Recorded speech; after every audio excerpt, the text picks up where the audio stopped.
Good morning. पिछली कक्षाओं के अंदर या पिछली वीडियो के अंदर हमने अम्ल एवं क्षारों के सामान्य परिभाषाएं और अम्ल एवं क्षारों के कंसेप्ट पढ़े, जैसे आर्नियस अवधारणा, ब्रांस्टेड-लोरी अवधारणा, लुईस अवधारणा। फिर उसके बाद आपने पढ़े अम्लों एवं क्षारों के सामान्य को। अब हम बात करते हैं अम्ल एवं क्षारों के उपयोग। इसमें ज़्यादा कोई मोस्ट बात नहीं है, लेकिन मैं कुछ मोस्ट के बात नहीं देता हूँ कि अम्ल एवं क्षारों का हमारे दैनिक जीवन में बहुत सारा उपयोग है। जैसे HCl है, H2SO4 है, HNO3 है। इनका उपयोग पेंट में, उद्योगों में, औषधि बनाने में।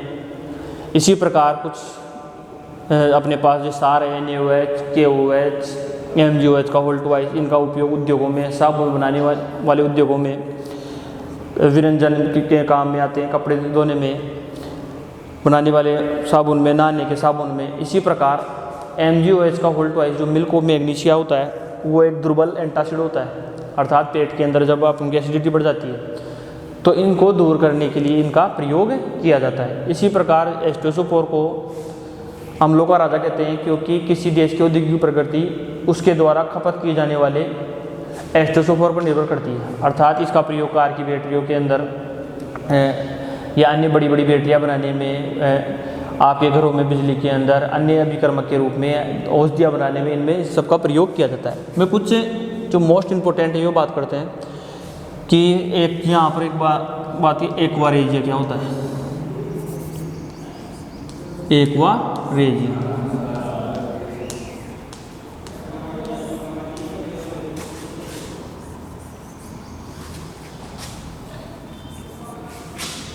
सांद्र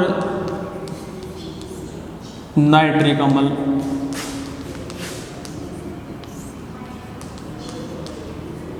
HNO3 का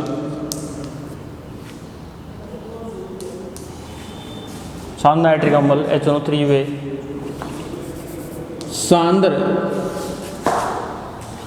वे सांद्र हाइड्रोक्लोरिक एसिड का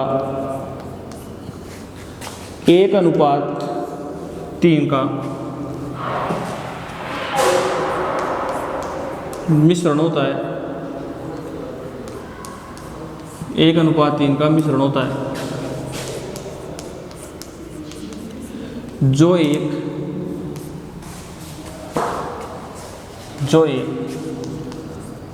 प्रबल बभगता हुआ द्रव होता है।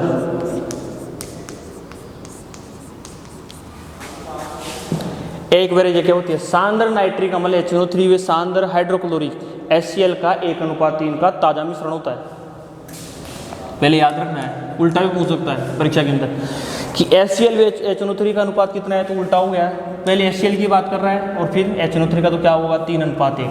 मतलब सीधी सी बात है कि मेरे पास ये कोई 1 लीटर का क्या हो, कोई कंटेनर हो, पात्र हो, तो उसके अंदर क्या करना है आपको, 3 भाग मतलब 750 ml तो आपको लेना है HCl, और 1 भाग मतलब 250 ml लेना है आपको HNO3। मतलब इससे 3 गुना लेना है, HNO3 से 3 गुना क्या लेना है, HCl लेना है। तो सांद्र नाइट्रिक अम्ल HNO3 वे सांद्र हाइड्रोक्लोरिक अम्ल HCl का 1:3 क्या होता है, ये ताज़ा मिश्रण होता है। एक्वा रेजिया क्या होता है कि सांद्र नाइट्रिक अम्ल HNO3 वे सांद्र हाइड्रोक्लोरिक एसिड HCl का 1:3 का क्या होता है, ताज़ा मिश्रण होता है। क्या होता है, ताज़ा मिश्रण। इनको तुरंत मिलाते हैं। तो सीधी सी बात है, जितना आप HNO3 लोगे उससे 3 गुना क्या लेना होगा, आपको HCl लेना होगा। यह एक प्रबल बभगता हुआ द्रव होता है जो धातु को गला सकता है, जो सोने जैसी धातुओं को गला सकता है। ये इतना प्रबल बभगता हुआ द्रव होता है कि सोने को यदि इसके अंदर डाले तो ये उसको पूर्ण रूप से गला देता है, उसको पिघला देता है। इतना खतरनाक द्रव होता है। तो सांद्र नाइट्रिक अम्ल HNO3 व सांद्र हाइड्रोक्लोरिक एसिड HCl का 1:3 का क्या होता है, ताज़ा मिश्रण होता है। जो एक प्रबल भभकता हुआ द्रव होता है जो सोने जैसी धातु को भी क्या कर सकता है, गला सकता है। लेकिन यदि इन दोनों में अलग अलग में सोने को डालें, HNO3 के अंदर यदि मैं अलग से सोने को डालूँ या अकेले HCl के अंदर सोने को डालूँ तो वो उसको नहीं गला सकता। तो ये कुछ मोस्ट इंपॉर्टेंट अपनी अम्ल एवं क्षारों के उपयोग की एक प्रश्न पूछा सकता है। एक्वारेजिया क्या होता है, तो आप लिखोगे कि एक्वारेजिया सांद्र नाइट्रिक अम्ल HNO3 ये सांद्र हाइड्रोक्लोरिक एसिड का 1:3 का ताज़ा मिश्रण होता है। 1:3 से तात्पर्य है कि जितनी मात्रा में आप HNO3 लोगे उससे 3 गुना क्या लेना होगा, आपको HCl लेना होगा, का ताज़ा मिश्रण होता है जो एक प्रबल भभकता हुआ द्रव है। एक बहुत ही जैसे लावा निकलता है उस प्रकार का एक द्रव होता है जो सोने जैसी धातु को क्या कर सकता है, गला सकता है। लेकिन इन दोनों में अलग अलग डालें, HNO3 में यदि सोने को अलग से डालें तो नहीं पिघला सकता पूर्ण रूप से, और HCl में भी सोने को डालें तो पूर्ण रूप से ये नहीं पिघला सकता। अब अपन बात करते हैं अगला टॉपिक अपना, जो इस पार्ट का मोस्ट इम्पोर्टेंट टॉपिक है वो है pH स्केल।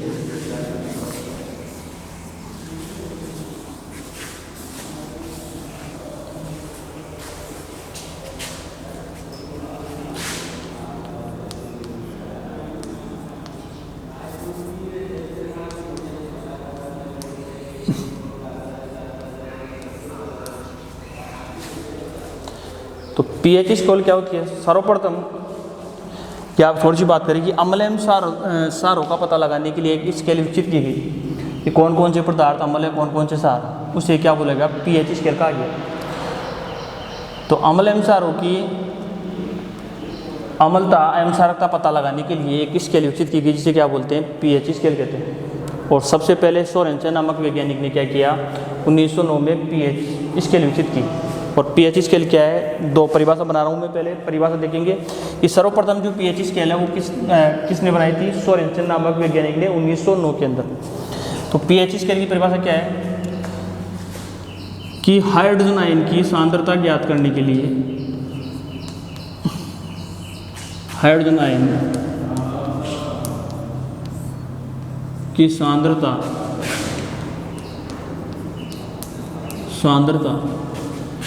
ज्ञात करने के लिए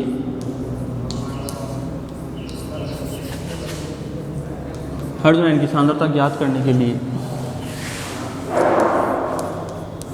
एक स्केल विकसित की गई,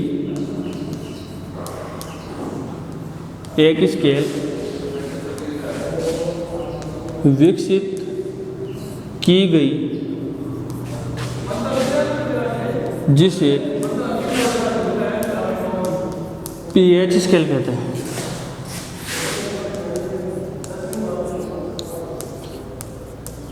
सबसे पहले इसकी जो परिभाषा बनाई कि हाइड्रोजन आयन की सांद्रता, सबसे पहले किसकी बात है, हाइड्रोजन आयन की सांद्रता, सांद्रता मतलब मात्रा, ज्ञात करने के लिए एक स्केल विकसित की गई जिसे pH स्केल कहते हैं।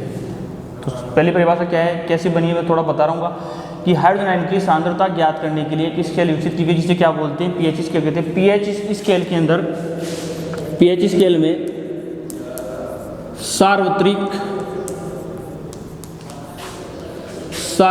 सूचकों का प्रयोग किया जाता है, सूचकों का प्रयोग किया गया है, प्रयोग किया गया है। सार्वत्रिक सूचक क्या है, सूचक होते हैं जहाँ पर अभिक्रिया को इंडिकेटर्स करते हैं कि अभिक्रिया कहाँ पर चालू हुई और कहाँ पर समाप्त हुई है। तो pH स्केल के अंदर किसका प्रयोग किया गया है, सार्वत्रिक सूचकों का प्रयोग किया गया है। तो सबसे पहले हाइड्रोजन आयन की सांद्रता ज्ञात करने के लिए एक स्केल विकसित की गई जिसे क्या बोलते हैं, pH स्केल करते हैं। सर्वप्रथम ये काम जो pH स्केल बनाने का कार्य किया था वो सोरेनसन नामक वैज्ञानिक ने 1909 में किया था।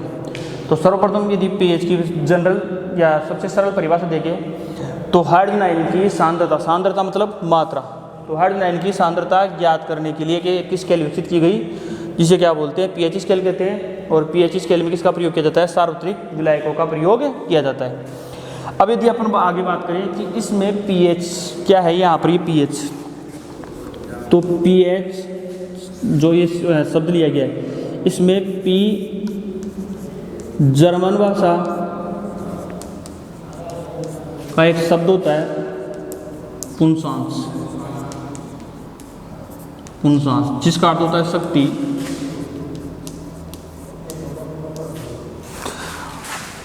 और एच क्या होता है, या एच से क्या तात्पर्य, हाइड्रोजन आयन की सांद्रता। हाइड्रोजन आयन की सांद्रता।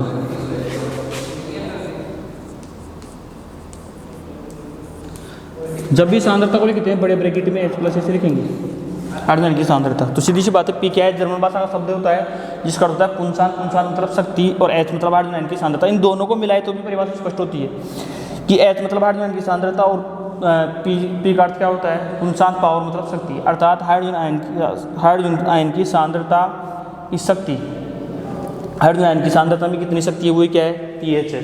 तो पहली परिभाषा क्या की, हाइड्रोजन आयन की सांद्रता ज्ञात करने के लिए एक स्केल विकसित की गई जिसे क्या बोला जाता है, pH। एक स्केल बनाई गई है जिसे क्या बोलते हैं, pH। और किसकी मात्रा ज्ञात करने के लिए, हाइड्रोजन आयन की सांद्रता ज्ञात करने के लिए एक स्केल विकसित की गई जिसे क्या बोलते हैं, pH स्केल कहते हैं। सर्वप्रथम सोरेनसन नामक वैज्ञानिक ने pH स्केल का विकास किया था। pH स्केल में सार्वत्रिक सूचकों का प्रयोग किया जाता है। सूचक क्या होते हैं, ये बात इससे पता चलता है कि यहाँ पर अभी ये चालू हुई है और यहाँ पर क्या हुई है, समाप्त हुई है। जहाँ पर P है एक जर्मन भाषा का शब्द होता है जिसका अर्थ होता है पुंसान, पुंसान का अर्थ क्या होता है, शक्ति, ठीक। और H क्या है, हाइड्रोजन आयन की सांद्रता। अर्थात सीधी सी बात है कि इसमें हाइड्रोजन आयन की सांद्रता में कितनी शक्ति है, उसकी सांद्रता कितनी मात्रा है, इस बात को ज्ञात करने के लिए जो स्केल विकसित की गई उसे क्या बोलते हैं, pH स्केल। ये एक जनरल परिभाषा थी। अब जो इसकी मोस्ट इंपोर्टेंट परिभाषा है वो क्या है, हाइड्रोजन आयन की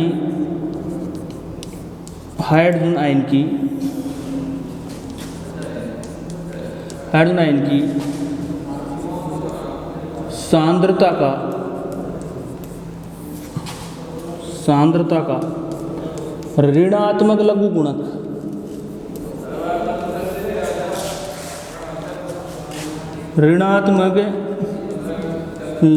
गुणक, लघु गुणक pH कहलाती है। हाइड्रोजन आयन की सांद्रता का ऋणात्मक लघु गुणक pH कहलाता है या pH कहलाती है। हाइड्रोजन आयन की सांद्रता का, सबसे पहले यहाँ पर बात करो, किसकी बात हो रही है, हाइड्रोजन आयन की सांद्रता का ऋणात्मक लघु गुणक pH कहलाती है। पहले मैथ में एक प्रश्नावली चलती थी लघु गुणक, उसका यदि अपन ऋणात्मक लोगरिथम निकाल ले, लघु गुणक निकाल ले हाइड्रोजन आयन की सांद्रता का, तो वही क्या होता है, pH होता है। तो वापस बात कर सकते हैं कि हाइड्रोजन आयन की सांद्रता का ऋणात्मक लघु गुणक क्या कहलाती है, pH। तो pH परिभाषा के अनुसार बराबर हाइड्रोजन आयन की सांद्रता, मतलब हाइड्रोजन आयन की सांद्रता को किस में लिखेंगे, बड़े ब्रैकेट में H प्लस, हाइड्रोजन आयन मतलब प्लस का चार्ज इसके ऊपर H प्लस है, और इसकी सांद्रता को किस में लिखेंगे, बड़े ब्रैकेट में। तो ये तो गई हाइड्रोजन आयन की सांद्रता का ऋणात्मक लघु गुणक को लिखते हैं लोग, LOG। लघु गुणक को किसे लिखते हैं, LOG, लोग का ऋणात्मक लघु गुणक मतलब इसका माइनस लोग करें, ऋणात्मक मतलब माइनस का चिन्ह, तो माइनस का ऋणात्मक लघु गुणक क्या कहलाएगा, pH। तो हाइड्रोजन आयन की सांद्रता का ऋणात्मक लघु गुणक क्या कहलाएगा, pH। परिभाषा ये मोस्ट इंपोर्टेंट है, इसको याद रखना है कि हाइड्रोजन आयन की सांद्रता का ऋणात्मक लघु गुणक क्या कहलाता है, pH। हाइड्रोजन आयन की सांद्रता को बड़े ब्रैकेट में लिखेंगे, हाइड्रोजन मतलब H, आयन मतलब H प्लस, इस सांद्रता मतलब इसको बड़े ब्रैकेट में लिखा जाता है। हाइड्रोजन आयन की सांद्रता का ऋणात्मक लघु गुणक, ऋणात्मक मतलब माइनस का, और लघु गुणक मतलब लोग, ये क्या कहलाता है, pH। और मैं इस लोग के बारे में थोड़ा इससे अगली वीडियो में बताऊंगा किस प्रकार अपन लोग निकालते हैं। तो pH बराबर माइनस लोग H प्लस आयन, ठीक। अब वैसे के लिए होता क्या है इसके अंदर, pH स्केल के अंदर, कि इसके अंदर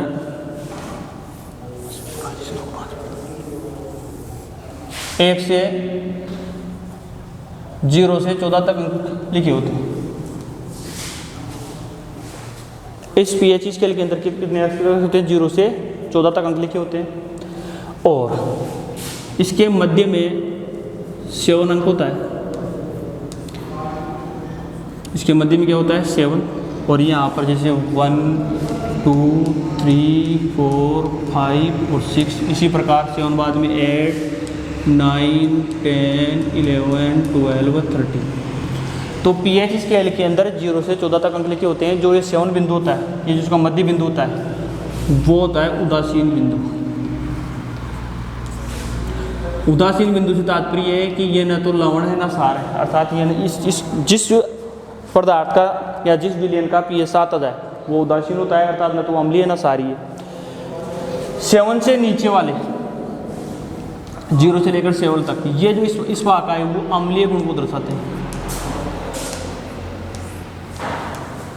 ये अम्लीय गुण को बताते हैं। 0 से 7 तक जो pH होता है वो किसको दर्शाती है? अम्लीय गुण को। 0 से 7 तक अम्लीय गुण दर्शाते हैं और 7.1 से 14 तक, मतलब 7.1 से लेकर 14 तक ये किसको दर्शाते हैं? सारी गुण को प्रदर्शित करती है,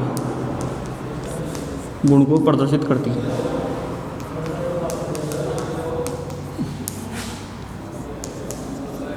वापस समझ ले कि इस पर 0 से 14 तक अंक लिखे होते हैं। 0.1 से लेकर 6.9 तक मतलब वो किसको दर्शाती है? अम्लीय गुण को प्रदर्शित करती है pH। और 7.1 से लेकर मतलब 7 से लेकर 14 तक मतलब 14 तक ये कौन से गुण को प्रदर्शित करती है? सारे गुण को प्रदर्शित करती है। और जो 7 होता है वो कौन सा होता है? उदासीन बिंदु होता है। जो 7 क्या होता है? उदासीन। अब एक आपको और समझना है कि इनकी अम्लता और सारकता में क्या संबंध है, या अम्लता किसकी ज़्यादा होगी किसकी कम होगी। तो आपको ध्यान रखना है, अम्लता एक सूत्र से बना रहा हूँ, अम्लता इज इनवर्सली प्रोपोर्शनल 1/pH। इससे तात्पर्य क्या है? अम्लता इज प्रोपोर्शनल 1/pH, अर्थात जैसे किसी की pH में, एक उदाहरण से ले रहा हूँ, अम्लता इज इनवर्सली प्रोपोर्शनल या प्रोपोर्शनल मान लो 1/pH, अर्थात प्रोपोर्शनल से तात्पर्य डायरेक्ट संबंध है, प्रोपोर्शनल से डायरेक्ट संबंध है, अर्थात pH बढ़ेगी तो अम्लता बढ़ेगी, pH घटेगी तो अम्लता घटेगी। लेकिन यहाँ पर इनवर्सली प्रोपोर्शनल 1/pH, अर्थात एक उदाहरण लो, जैसे किसी मेरे पास 2 विलयन है, एक 2 है, एक 3 है। अब आपसे पूछ ले कि इनमें से कौन सा ज़्यादा अधिक अम्लीय है?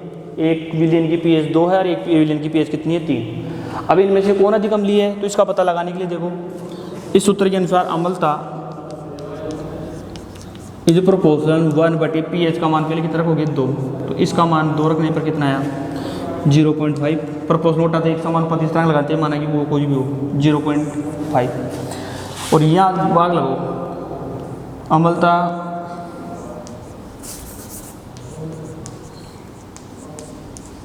अम्लता इज प्रोपोर्शनल 1/3, 3 का भाग लगाएंगे इसके अंदर तो 0.33 आ जाएगा। अर्थात सीधी सी बात है, जितनी ज़्यादा मान किसका आ रहा है? किस में आ रहा है? इसमें आ रहा है 0.5 में। किस में आ रहा है? 0.5 में। 2 से इसमें भाग लगा तो 0.5, यहाँ पर संख्या नीचे बढ़ गई तो यहाँ पर कम मान रहा है, अर्थात किसकी अधिक अम्लता होगी? जिसकी pH कम हो, जिसकी pH कम हो। यहाँ पर 2 था, यहाँ पर pH कितना था? 3। यहाँ पर 0.5 मतलब 50, यहाँ पर 0.33, तो ज़्यादा 50 या 0.33, 50 ज़्यादा है। अर्थात सीधी सी बात है, जिस विलयन की pH जितनी कम होगी वो उतना अधिक अम्लीय होगा। जिस विलयन की pH जितनी कम होगी वो उतना अधिक अम्लीय होगा, अर्थात अम्लता इज इनवर्सली प्रोपोर्शनल 1/pH, अर्थात जिस विलयन की pH जितनी कम होगी वो उतना ही अधिक अम्लीय होगा। उदाहरण के लिए जैसे HCl की pH 1.2 और नींबू के रस की pH हो गया 2.2। अब आपसे पूछ ले कि इनमें से कौन अधिक अम्लीय है, तो आप क्या लिखोगे? उत्तर HCl। क्यों? जिस विलयन की pH जितनी कम होगी उतना अधिक अम्लीय होगा। यदि किसी विलयन की pH 0.5 है तो वो और अधिक अम्लीय होगा। तो जिस विलयन की pH जितनी कम वो उतना ही अधिक अम्लीय, वो उतना ही अधिक अम्लीय, और जिस विलयन की pH जितनी अधिक वो उतना ही अधिक सारी। जैसे सारकता इज डायरेक्टली प्रोपोर्शनल pH, अर्थात जिस विलयन की pH जितनी अधिक होगी वो उतनी अधिक सारी होगा। जैसे किसी की pH 7.9 है, किसी की pH 11 है, तो कौन अधिक सारी होगा? जिसकी pH ज़्यादा हो। तो जितना अधिक जिसकी pH होगी वो उतना अधिक सारकता होगा। तो इसमें तो डायरेक्टली संबंध सारकता इज प्रोपोर्शनल 1/pH, जितनी अधिक pH वो उतना अधिक सारी। इसमें उल्टा संबंध है, अम्लता इज इनवर्सली प्रोपोर्शनल 1/pH, जितनी कम pH उतना ही वो अधिक अम्लीय। इसमें सीधा संबंध है, जितना अधिक pH उतनी अधिक वो सारी। जैसे एक उदाहरण के लिए, जैसे किसी 2 विलयन अपने पास सारी, एक 9 और 11, आपसे पूछे कि अधिक सारी कौन है? तो जिसकी pH अधिक हो, pH अधिक किसकी? 11th वाले की, तो अधिक सारी कौन हो गया? 11th वाला। तो सीधी सी बात है, सारकता में सीधा संबंध है कि किसी पदार्थ में सारे गुण उतनी अधिक होंगे जितनी उसकी pH अधिक होगी, अर्थात जैसे जैसे pH का मान बढ़ेगा वैसे वैसे सारी गुण बढ़ेगा। जितनी अधिक pH उतना ही अधिक वो सारी है। लेकिन अम्लता में उल्टा संबंध है, अम्लता इज इनवर्सली प्रोपोर्शनल 1/pH, जितनी कम pH उतना ही वो अधिक अम्लीय।